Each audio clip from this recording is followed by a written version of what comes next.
Hey, Virginie again. So it's nearly the end of the Learning Technology exhibition, and it's been 2 great days where I met very interesting people. I did the interview with Barbara Thompson, so the interview of the conference speakers, and you will see the video soon.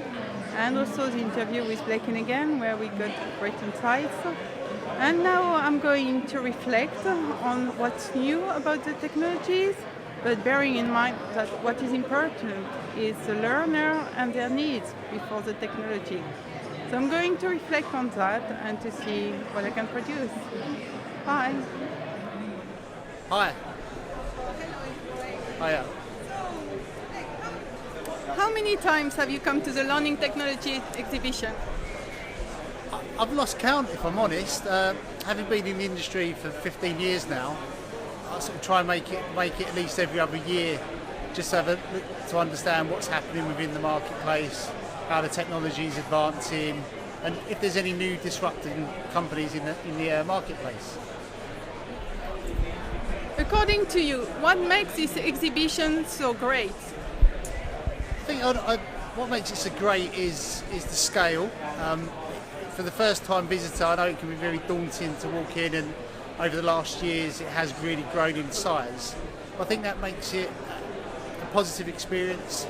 So the services my company provide, we're all about supporting L&D professionals, so we need to keep current and know what's happening in the world, what's current in the marketplace, and coming to an event like this where we can meet with several providers in a single couple of days is really important. So, what are you expecting from this exhibition this year? So this year, having had a look at the sort of exhibitor list prior to attending, I know there's still a lot of companies that are dealing in the learning management space as well as the curation. What's exciting for me is to understand how artificial intelligence is really developing and how that moves from sort of a mainstream model actually into the learning and development space, and what impact that will have on departments, the impact on trainers, and also what that will have on impact will have on employees and the learning, and also the virtual reality as well as augmented reality. And again, similar reasons. You know, the technology's there. It's exciting.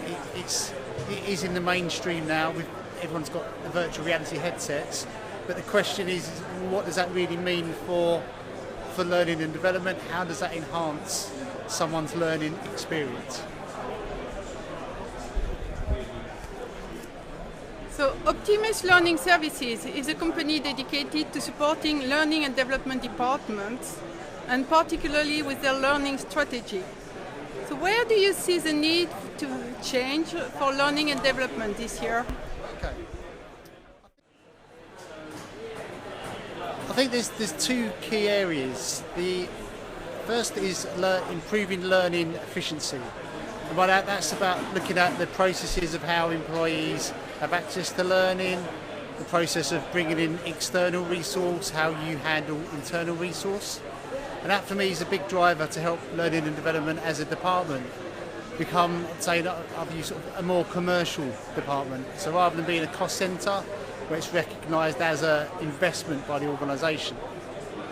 And that's something that we do, so we can take on the management of L&D activity to allow our clients to come out to events like this, where they can actually think more about their strategic goals for the year and years ahead.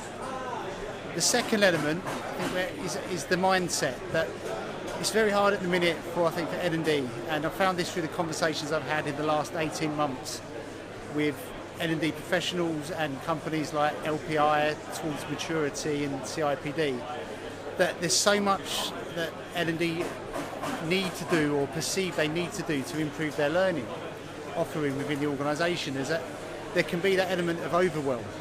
So for me, what needs to change is the mindset that whilst people can come to events like Learning Technology, it's about understanding how that fits into their overall longer term strategy. And therefore, when they're going to implement any piece of technology or new project, it's about, I recommend they focus on that singly so that they can make incremental steps to improving their learning development department and their learners' experience overall. Well, thank you very much for all these insights, Blake.